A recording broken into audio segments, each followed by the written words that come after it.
जिस बुलेटिन में बात होगी संसद में राहुल गांधी से मिलने पहुंचे लोको पायलटों की, पेरिस ओलंपिक में भारत के खिलाफ हुई साजिश की, देखेंगे संसद में सरकार पर हमलावर विपक्ष को, देश में एक बार फिर बढ़ती चुनावी सरगर्मियों को, जानेंगे कैसे ईडी की शक्तियों को कम करने की शुरू हुई तैयारी, और बुलेटिन के आखिर में देखेंगे जाने माने कार्टूनिस्ट इरफान की किस खबर पर पड़ी तिरछी नजर। लेकिन दिन भर की तमाम बड़ी खबरों से पहले एक नजर आज की सुर्खियों पर। दिल्ली हाईकोर्ट ने ईडी से किया सवाल, क्या ईडी दिल्ली के मुख्यमंत्री को दोबारा करना चाहती है गिरफ्तार? जांच एजेंसी ने केजरीवाल के जमानत को दी थी चुनौती। हरियाणा के सिरसा में कल तक के लिए बंद रहेंगी इंटरनेट सेवाएं, कालावाली डेरे में गद्दी विवाद के चलते सरकार ने दिए हैं आदेश। दिल्ली में उद्धव ठाकरे ने मल्लिकार्जुन खड़गे और राहुल गांधी से की मुलाकात, महाराष्ट्र विधानसभा चुनाव को लेकर हुई चर्चा, 3 दिवसीय दिल्ली दौरे पर हैं उद्धव ठाकरे।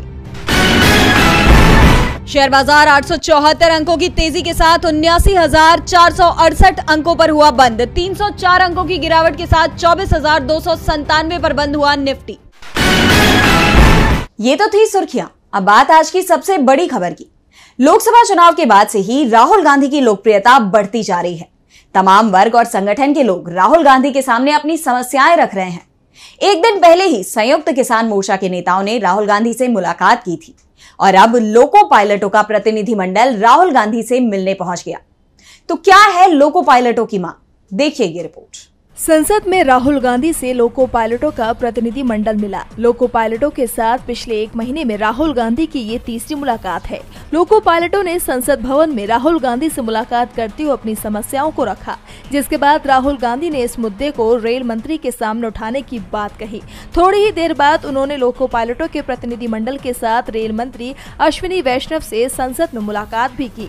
इस मुलाकात में विपक्ष के नेता राहुल गांधी रेल मंत्री से लोको पायलटों की समस्याओं का जल्दी समाधान करने की मांग की। दरअसल मोदी सरकार बनने के 2 महीने के अंदर ही 1 दर्जन से ज्यादा रेल हादसे हो चुके हैं, जिसमें तकनीकी समस्याओं के साथ ही कर्मचारियों पर बढ़ता काम का बोझ बड़ा कारण माना जा रहा है। खास तौर पर लोको पायलटों की कमी के चलते भी हादसे हो रहे हैं। पिछले दिनों राहुल गांधी नई दिल्ली रेलवे स्टेशन पर पहुंचे थे और लोको पायलटों से मुलाकात की थी और उनकी समस्याओं को सरकार के सामने उठाया था। वैसे पिछले दिनों राहुल गांधी से किसान संगठन के नेता और कुली भी मिलने के लिए पहुंच चुके हैं, जिससे एक बात तो साफ हो गई है कि देशवासियों को मोदी सरकार से ज्यादा भरोसा विपक्ष के नेता राहुल गांधी पर अब दिखाई देने लगा है। एक तरफ राहुल गांधी की बढ़ती लोकप्रियता है तो दूसरी तरफ रेल हादसों की भरमार। मोदी सरकार हर तरह से चिंतित नजर आ रही है तो भारत के लोगों को भी निराशा हाथ लगी है। पेरिस ओलंपिक में भारत की महिला wrestler Vinesh Phogat gold medal के लिए प्रतियोगिता से ही बाहर कर दी गई। फाइनल मुकाबले से पहले ही उन्हें अयोग्य घोषित कर दिया गया, जिसे लेकर तरह तरह की प्रतिक्रियाएं सामने आ रही हैं। मामले में जांच की मांग उठ रही है, देखिए ये रिपोर्ट। पेरिस ओलंपिक से देश के लिए बुरी खबर सामने आई है। मंगलवार को ओलंपिक के फाइनल में जगह बनाने वाली भारतीय महिला पहलवान विनेश फोगाट को बुधवार को होने वाले फाइनल मुकाबले से पहले अयोग्य घोषित कर दिया गया। बता दें कि बुधवार को ही विनेश का फाइनल मैच होना था। विनेश के अयोग्य होने के पीछे ओलंपिक एसोसिएशन ने उनके वजन को वजह बताया है। 50 किलोग्राम श्रेणी में आने वाली विनेश का वजन 100 ग्राम अधिक पाए जाने की वजह से उन्हें डिस्क्वालीफाई कर दिया गया। इस खबर के ठीक बाद विनेश के अस्पताल में भर्ती होने की जानकारी सामने आई। बताया गया कि उन्हें डिहाइड्रेशन की वजह से अस्पताल में भर्ती कराया गया है। अचानक हुए इस नाटकीय घटनाक्रम पर देश विदेश से तमाम प्रतिक्रियाएं सामने आई। इस मामले पर विनेश के चाचा और पूर्व पहलवान महावीर फोगाट ने निराशा जाहिर करते हुए साजिश की आशंका भी जाहिर की। वहीं रेसलिंग फेडरेशन के अध्यक्ष संजय सिंह ने मामले को दुर्भाग्यपूर्ण बताते हुए मामले में कानूनी दखल की मांग करते हुए न्याय न मिलने पर आईओसी और यूडब्ल्यूडब्ल्यू के खिलाफ प्रोटेस्ट करने की बात कही। बता दें कि उधर आईओसी के अध्यक्ष पीटी उषा ने कहा कि हमने पीएम मोदी को फोन पर इस मामले की जानकारी भी दी। पीएम ने पीटी उषा से तो बात की, लेकिन विनेश को फोन नहीं लगाया। इस मामले पर विपक्ष ने भी सवाल उठाए हैं। जेडीयू नेता केसी त्यागी ने तो मामले में अंतर्राष्ट्रीय साजिश का आरोप लगाया है। उन्होंने विनेश फोगाट के साथ अन्याय होने की बात कहते हुए मामले में जांच की मांग की है। वहीं इसे लेकर कांग्रेस अध्यक्ष मल्लिकार्जुन खड़गे ने केंद्र सरकार से इस मामले में दखल देते हुए इंटरनेशनल ओलंपिक एसोसिएशन से अपील करने की मांग की है। नेता प्रतिपक्ष राहुल गांधी ने भी मामले को दुर्भाग्यपूर्ण बताते हुए आईओसी से न्याय की मांग की है। बता दें कि विनेश ने मंगलवार को एक के बाद एक अपने 3 मुकाबले जीतकर फाइनल में जगह बना ली थी, जिसके बाद पूरे देश को महिला कुश्ती से पहला गोल्ड मेडल आने की उम्मीद बंध गई थी। लेकिन पेरिस से अचानक आई इस खबर ने पूरे देश को दुखी कर दिया है। भारतवासी मायूस हैं, तो विनेश फोगाट के लिए न्याय की मांग उठ रही है। सवाल ओलंपिक एसोसिएशन पर खड़े हो रहे हैं तो आरोपों से मोदी सरकार भी घिर गई है। संसद का मॉनसून सत्र चल रहा है, ऐसे में दोनों सदनों में मुद्दे उठाए जा रहे हैं और इसी कड़ी में सत्र के 13वें दिन विपक्ष ने सरकार की जमकर घेराबंदी की। तो किन मुद्दों पर संसद में घिरी मोदी सरकार, जानने के लिए देखिए ये रिपोर्ट। लोकसभा हो या फिर राज्यसभा, विपक्ष इस समय संसद में भारी पड़ता नजर आ रहा है। इसी क्रम में आज नेता प्रतिपक्ष मल्लिकार्जुन खड़गे ने राज्यसभा में एनसीईआरटी की किताबों से संविधान की प्रस्तावना हटाए जाने का मुद्दा उठाते हुए मोदी सरकार और आरएसएस को जमकर घेरा। खड़गे ने बीजेपी और संघ पर आरोप लगाया कि वो देश पर अपनी सांप्रदायिक विचारधारा थोपना चाहते हैं। दरअसल स्कूलों में पढ़ाई जाने वाली एनसीईआरटी की किताबों में बदलाव की खबर सामने आई है। क्लास 3 से लेकर 6 तक की किताबों के शुरुआती पन्नों में छापी जाने वाली संविधान की प्रस्तावना को केंद्र सरकार ने हटा दिया है और इसी मुद्दे को राज्यसभा में खड़गे ने उठाया। उन्होंने सदन में बताया कि एनसीईआरटी की किताबों से संविधान की प्रस्तावना हटाना एक बेहद गंभीर मुद्दा है। खड़गे ने सरकार की संविधान विरोधी मानसिकता को इसकी वजह बताते हुए बीजेपी और आरएसएस पर आरोप लगाया। उन्होंने कहा कि बीजेपी और आरएसएस देश भर में अपनी सांप्रदायिक विचारधारा थोपना चाहते हैं। खड़गे के ऐसा कहते ही सदन में दोनों तरफ से शोर शराबा शुरू हो गया और उनके इन आरोपों को सदन के नेता जेपी नड्डा ने गलत बताते हुए विरोध किया। तो वहीं लोकसभा में नेता प्रतिपक्ष राहुल गांधी ने केरल के वायनाड लैंडस्लाइड का मुद्दा सदन में उठाते हुए केंद्र सरकार से वायनाड लैंडस्लाइड की घटना को नेचुरल डिजास्टर यानी राष्ट्रीय आपदा घोषित करने की मांग की और इसी के साथ सदन में ओलंपिक से विनेश फोगाट को डिस्क्वालीफाई करने के मामले में खेल मंत्री ने सरकार का पक्ष रखा। संसद में राहुल गांधी ने वायनाड की त्रासदी को राष्ट्रीय आपदा घोषित करने की मांग की। वायनाड में जल्दी ही उपचुनाव भी होने हैं। वायनाड समेत देश की 50 सीटों पर उपचुनाव होने हैं, जिनमें सबसे प्रमुख यूपी की 10 सीटें मानी जा रही हैं। लेकिन इस उपचुनाव से पहले चुनाव आयोग ने बड़ी घोषणा की है।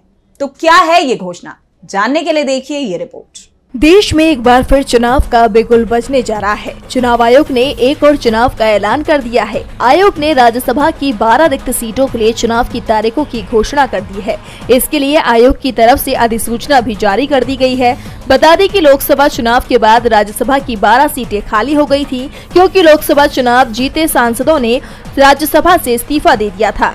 इन सीटों पर अब 3 सितंबर को उपचुनाव कराया जाएगा। तो वहीं दूसरी तरफ इस साल के अंत तक देश की लगभग 50 विधानसभा सीटों पर उपचुनाव होने हैं। इनमें कई सीटें लोकसभा चुनाव जीतने वाले विधायकों के इस्तीफे के चलते खाली हुई हैं। इन सीटों पर हरियाणा, महाराष्ट्र, जम्मू कश्मीर और झारखंड जैसे राज्यों में विधानसभा के चुनाव के साथ ही वोटिंग कराई जा सकती है।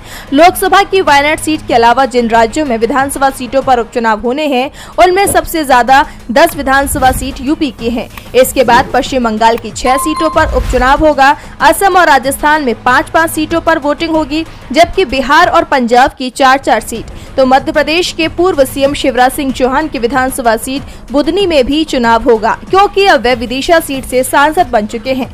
वहीं कर्नाटक में बसवराज बोमई, एसडी कुमार स्वामी और सिक्किम में सीएम प्रेम सिंह तमांग की छोड़ी हुई सीटों पर भी मतदान होगा।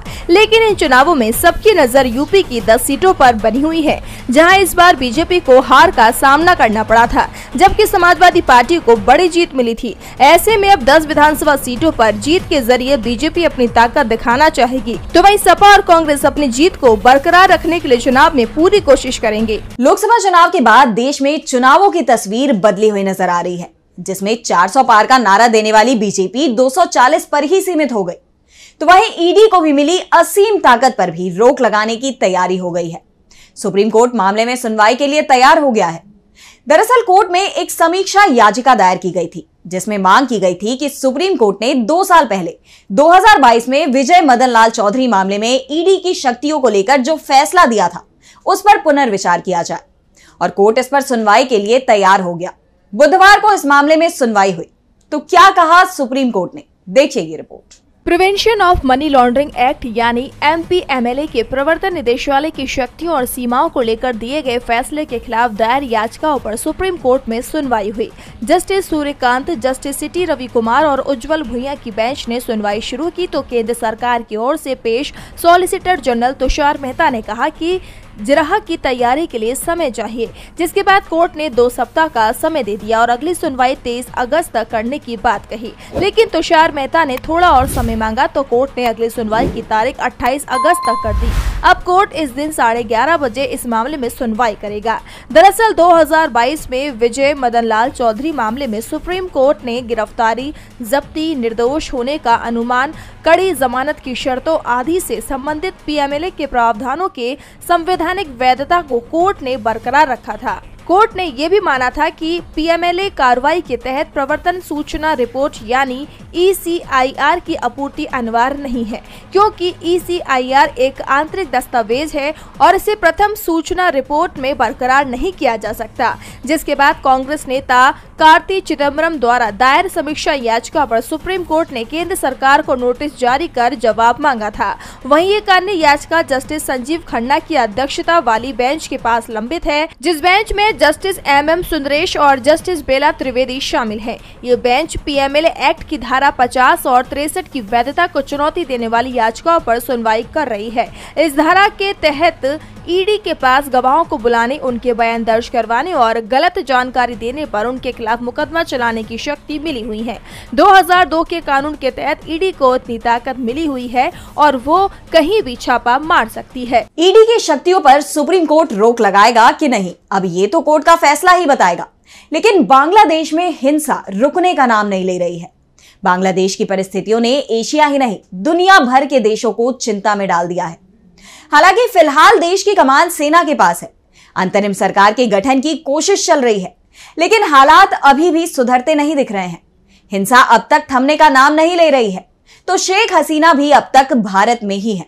देखिए ये रिपोर्ट। बांग्लादेश में आरक्षण के मुद्दे पर शुरू हुई हिंसा अब तक नहीं रुकी। शेख हसीना की सरकार गिर गई। प्रदर्शनकारियों की मांग पर नोबेल पुरस्कार विजेता मोहम्मद यूनुस अंतरिम सरकार के प्रमुख नियुक्त कर दिए गए। 2018 से जेल में कैद बांग्लादेश की पूर्व प्रधानमंत्री खालिदा जिया रिहा हो चुकी है, लेकिन देश भर में अराजकता की स्थिति अब भी बरकरार है। बांग्लादेश बैंक के डिप्टी गवर्नर ने दावा किया है कि उनसे एक प्लेन कागज पर जबरन हस्ताक्षर करवाकर इस्तीफा लिया गया है। हसीना की पार्टी आवामी लीग और उनके सहयोगी दलों से जुड़े करीब 29 नेताओं की जान ले ली गई। भीड़ ने पीट कर एक्टर शांतो खान और उनके पिता सलीम खान की भी जान ले ली। वहीं भारत ने भी सुरक्षा कारणों के चलते वहां से भारतीय दूतावास के 190 कर्मचारियों को वापस बुला लिया है। हालांकि शेख हसीना अब भी भारत में ही है। अब वो कहां शरण लेंगी, इस पर अब तक संशय बना हुआ है। तो बांग्लादेश में शेख हसीना की गिरफ्तारी की मांग जोर पकड़ रही है। विपक्षी खालिदा जिया के कई समर्थकों ने भारत से मांग की है कि वो पूर्व प्रधानमंत्री शेख हसीना और उनकी बहन शेख रेहाना को अरेस्ट करे और ढाका वापस भेजे। उन्होंने ये भी कहा कि हम भारत के लोगों के साथ रिश्ते अच्छे बनाना चाहते हैं। ये तो तय था कि बांग्लादेश की परिस्थितियों का सबसे ज्यादा असर अगर किसी देश पर पड़ेगा तो वो भारत है, और अब वो असर दिखाई भी देने लगा है। BHU और AMU में पढ़ रहे बांग्लादेश के छात्र भी अपने परिजनों को लेकर चिंतित हैं। हालांकि यूनिवर्सिटी ने उन छात्रों को भी हॉस्टल में बिना किसी फीस के रुकने की इजाजत दे दी है, जिनका कोर्स पूरा हो चुका था। बांग्लादेश को लेकर भारत का रवैया काफी नरम है। शेख हसीना से लेकर बांग्लादेशी छात्रों तक को भारत शय दे रहा है, लेकिन हाई कोर्ट के जज के खिलाफ सुप्रीम कोर्ट का रवैया काफी सख्त नजर आ रहा है। कोर्ट ने सुप्रीम कोर्ट पर टिप्पणी करने को लेकर हाई कोर्ट के जज को साफ चेतावनी दे दी है। तो क्या है पूरा मामला, जानने के लिए देखिए ये रिपोर्ट। सुप्रीम कोर्ट के अधिकार क्षेत्र को लेकर हाई कोर्ट के सवाल उठाने पर सुप्रीम कोर्ट काफी सख्त नजर आ रहा है। कोर्ट ने स्वतः संज्ञान लेते हुए पंजाब और हरियाणा हाई कोर्ट के जज की टिप्पणियों को गंभीर चिंता का विषय बताते हुए इसे खारिज कर दिया और साथ ही हाई कोर्ट के जज जस्टिस राजबीर शेखावत को चेतावनी दी कि भविष्य में वो सुप्रीम कोर्ट और हाई कोर्ट की खंडपीठ के आदेशों पर विचार करते समय अधिक सावधानी बरतेंगे। दरअसल जस्टिस शेखावत ने सुप्रीम कोर्ट को लेकर टिप्पणी की थी कि सर्वोच्च अदालत की हकीकत में खुद को ज्यादा सर्वोच्च मानने की प्रवृत्ति और हाई कोर्ट को संवैधानिक रूप से उससे कम उच्च मानने की प्रवृत्ति है, जिस पर कोर्ट ने इन टिप्पणियों को बेतुका बताते हुए कहा कि ऐसी टिप्पणियां पूरी न्यायिक मशीनरी को बदनाम करती हैं। इससे न केवल इस अदालत की बल्कि हाई कोर्ट की भी गरिमा प्रभावित होती है। कोर्ट की 5 जजों की पीठ ने कहा कि ये मामला सर्वोच्च न्यायालय के आदेश की पसंद और नापसंद का नहीं है, बल्कि संवैधानिक दायित्वों का है। कोर्ट के आदेश से कोई पक्षकार नाराज हो सकता है, लेकिन बड़े संवैधानिक कोर्ट के आदेश से जज कभी भी नाराज नहीं हो सकता। आगे कोर्ट ने कहा कि क्योंकि ये टिप्पणियां सुप्रीम कोर्ट के अधिकार को कमजोर करती हैं, इसीलिए पीठ ने कहा कि वह उन्हें हटाने का आदेश दे रही है। सुनवाई के दौरान अटॉर्नी जनरल और सॉलिसिटर जनरल की उन दलीलों को कोर्ट ने मजबूत माना जिसमें अवमानना नोटिस भेजने की बात कही गई थी, लेकिन पीठ ने कहा कि फिलहाल वो ये मुद्दा छोड़ रहे हैं। कोर्ट ने उम्मीद जताई है कि भविष्य में जज इस तरह का कोई फैसला या टिप्पणी नहीं करेंगे। और बुलेटिन के आखिर में देखेंगे जाने माने कार्टूनिस्ट इरफान की किस खबर पर पड़ी तिरछी नजर।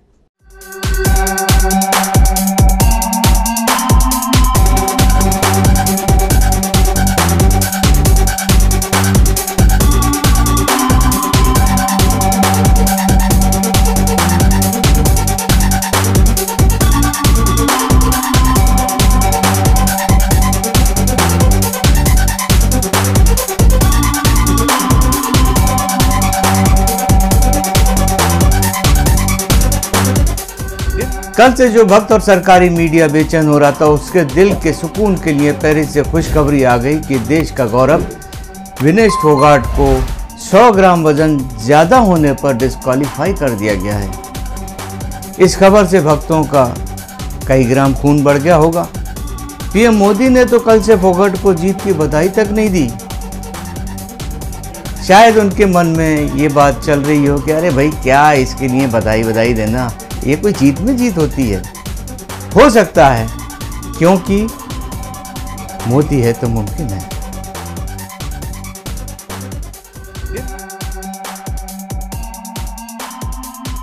आज सोशल मीडिया से लेकर आपके चलते फिरते जीवन में भी पत्रकारिता के बुरे दौर की चर्चा होती है, क्योंकि जिन लोगों पर सूचना देने की जिम्मेदारी है वो आपके लिए नहीं बल्कि कॉरपोरेट और सरकारों को फायदा पहुंचाने में लग गए हैं। विज्ञापन मॉडल को खारिज कर आप इस बीमारी को दूर कर सकते हैं और अपने नारे को बुलंद कीजिए। मेरे खर्च पर आजाद है खबरें।